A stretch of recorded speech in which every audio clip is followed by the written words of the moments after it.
Hey everybody, it's James Moore again from Enloe Medical Center.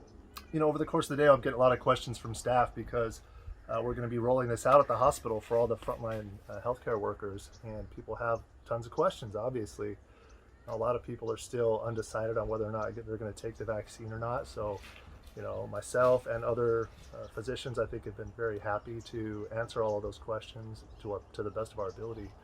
A couple questions I've been getting a lot is number one, what is the difference between the Pfizer and the Moderna vaccines? Should I take the Pfizer one because we have it? Should I wait for the Moderna one because it's coming? Is it better? The simple answer is I think they're basically, there's no difference between the two of them.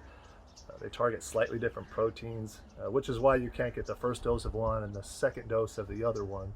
Just wouldn't be as effective, but for all purposes, they're essentially the same kind of vaccine. Their efficacy is roughly the same. I think the Moderna one, they touted 94.1% efficacy. The Pfizer vaccine's somewhere just around 95, so pretty much the same. The side effect profiles are very similar as well. Anywhere from 5% to maybe 12% of people develop these mild to moderate symptoms like muscle aches and fatigue, headache, but usually that's very short-lived. And all of the longer-term patients that have been in it now, 5 or 6 months since they first rolled out the phase 1 trials of both of those vaccines, they haven't shown any long-term effects yet.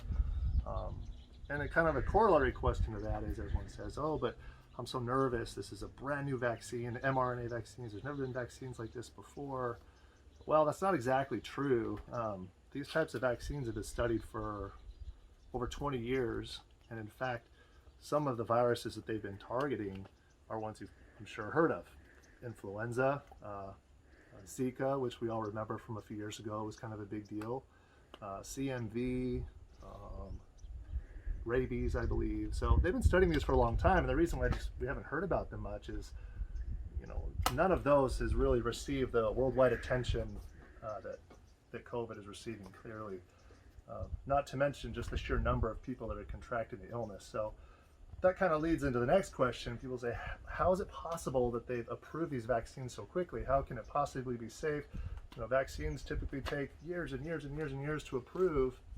Well, that's true, but one of the main reasons that's true is that it takes that long to enroll the number of patients needed to show a clear benefit between those that got the vaccine and those that got placebo.